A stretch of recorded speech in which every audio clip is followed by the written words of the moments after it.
नमस्कार मित्रांनो, स्वागत करतो एका नव्या व्हिडिओमध्ये, व्लॉगमध्ये आणि एक नवीन विषय तुमच्यापर्यंत घेऊन येतोय.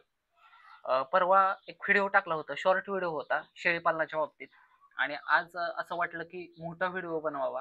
व्हिडिओ बनवण्याचं कारण फक्त इतकंच, का वाटलं मोठा व्हिडिओ बनवावा? तर त्या व्हिडिओला एक प्रतिसाद चांगला मिळाला. खरं तर आज आपण धकाधकीच्या जीवनामध्ये जगत असताना ज्यावेळी नोकरी मिळत नाही, त्यावेळी बऱ्याच अंशी मुलांना गावाकडच्या असा प्रश्न पडतो, की नेमकं काय करावं?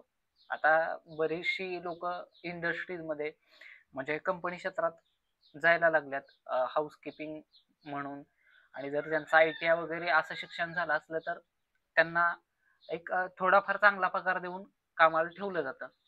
परंतु बऱ्याचशा मुलांचं असं असतं, म्हणजे मी माझ्यापासून सांगायचं झालं तर, जी पदव्युत्तर आहेत, अशा मुलांचा असा प्रश्न असतो, की आपण एवढं शिक्षण घेऊन कंपनीत एवढ्याशा पगारात कसं काम करायचं?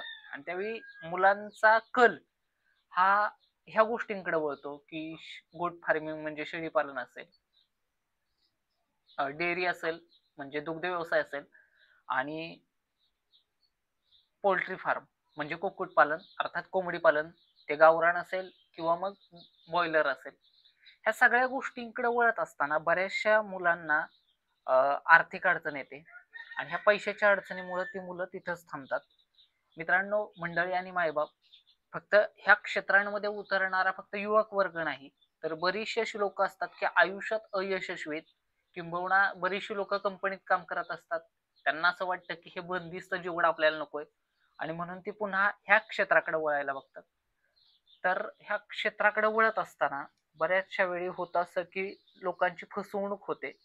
फसवणूक केली जाते विविध व्हिडिओच्या माध्यमातून, सोशल मीडियाच्या माध्यमातून आणि चुकीचे व्हिडिओ बनवले जातात आणि त्याच्या माध्यमातून खऱ्या अर्थानं खरंच लोकांची फसवणूक होत असते. सांगण्याचा उद्देश फक्त एवढाच आहे, की लोकांची फसवणूक होऊ नये त्यासाठी अनुभव महत्त्वाचा असतो. कारण अनुभव किंवा त्या क्षेत्राचं नॉलेज म्हणजे ज्ञान असल्याशिवाय अ, गोष्टीसुद्धा सांगणं त्या व्यर्थ आहेत किंवा निरर्थक आहेत. त्यामुळे त्या क्षेत्रातलं तुम्हाला थोडंफार तरी ज्ञान असलं पाहिजे आणि हे ज्ञान घेऊनच आजचा व्हिडिओ बनवतोय मित्रांनो मंडळी. तर तो व्हिडिओ शेवटपर्यंत पहा.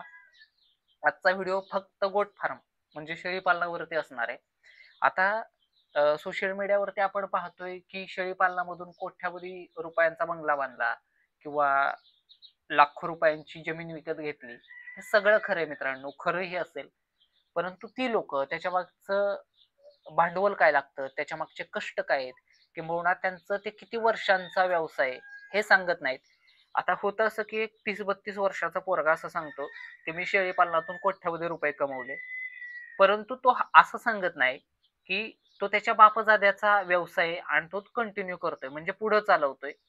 मित्रांनो, श्रीमंती पुढे चालवणं, आयत्या पिठावरती रेघोट्या मारणं आणि शून्यातून स्वतःचं अस्तित्व निर्माण करणं या 2 गोष्टींमध्ये जमीन आसमानचा फरक आहे.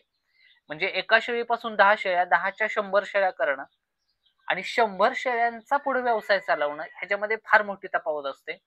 जर तुम्ही शेळीपालन करत असाल, तर तुम्हाला तेवढं क्षेत्र असलं पाहिजे.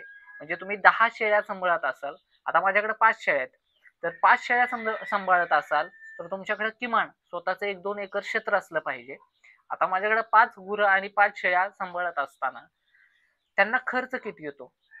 आता आपण ज्यावेळी गावरान शेळ्या घराकडे पाळतो, त्यावेळी फारसा खर्च येत नाही मित्रांनो. जर तुम्ही एक टायमिंग रतीब दिला खुराक, म्हणजे अगदी तुम्ही मक्याचा भराडा असेल, ज्वारी असेल, बाजरी असेल, गहू असेल, याच्या व्यतिरिक्त फारसं असं शेळ्यांना काय लागत नाही. एक टायमिंग दिलं तरी पुरेसं असतं. परंतु त्यांना चारा म्हणजे काय? तर मका असेल, काही भागात कडवाळ म्हटलं जातं, काही भागात हुंडी म्हटलं जातं, काही भागात शाळू म्हटलं जातं. तर तो चारा असेल, गवती घास असेल, दशरथ घास असेल किंवा सध्या तुतीचा प्रकार निघालाय, जो की रेशीमसाठी वापरला जातो, रेशीम उद्योगासाठी. त्याच्यानंतर सुवाबोळ असेल, बाभळ असेल, लिंबाचा पाला असेल आणि महत्त्वाचं म्हणजे चाऱ्यात पण बदल असला पाहिजे. नाहीतर जनावरं आजारी पडतात. म्हणजे शक्यतो शेळ्यांना कसं शेलका चारा लागतो, शेंड्याचा चारा लागतो. जरी तुमचं बंदिस्त शेळीपालन असेल किंवा असं गोठ्यातलं शेळीपालन असेल, तरी तुम्ही त्यांना किमान दिवसातले 2-4 तास तरी असं मोकळं सोडलं पाहिजे आणि मोकळा चारा घातला पाहिजे. तेव्हा ती शेळ्या तंदुरुस्त राहतात मित्रांनो. आता सांगायचंय बंदिस्त शेळीपालनाच्या बाबतीत. बरेचसे बंदिस्त शेळी पालन व्यवसाय आता महाराष्ट्रात आहे आणि ह्या व्यवसायातून आपल्याला किती फायदा होतो याचा सुद्धा विचार केला पाहिजे. बंदिस्त शेळी पालनाच्या बाबतीत सांगायचं झालं तर आता बंदिस्त शेळी पालनासाठी प्रचंड प्रमाणात चारा लागतो आणि हा चारा कुठून आणला जातो, त्याच्यावरती किती खर्च येतो, ह्या सुद्धा गोष्टींचा आपण अभ्यास केला पाहिजे, विचार केला पाहिजे. कारण सध्या जेवढं पशुखाद्याचे दर आहेत त्याच प्रमाणात त्याच पटीत आज ओला चारा, सुका चारा ह्या गोष्टींचे सुद्धा त्याच प्रमाणात दर वाढलेत. त्यामुळे त्याचा सुद्धा अभ्यास करणं गरजेचं आहे. आणि महत्त्वाचं, तुम्ही सुरुवात करत असताना 1, 2, 3, 4 शेळ्यांपासून केली पाहिजे. आणि बरेचसे तरुण वर्ग असतील त्यांनी शक्यतो म्हणजे ह्या सोशल मीडियावरच्या मोठ्या मोठ्या बाता ऐकण्याऐवजी अनुभव घेत छोट्या व्यवसायाकडून मोठ्या व्यवसायाकडे सुरुवात करत चाललं पाहिजे. त्यावेळी खऱ्या अर्थानं तुम्ही यशस्वी व्हाल मित्रांनो. तर एवढाच व्हिडिओचा उद्देश होता. बाकी भेटूयात एका नव्या व्हिडिओमध्ये. तोपर्यंत जय महाराष्ट्र.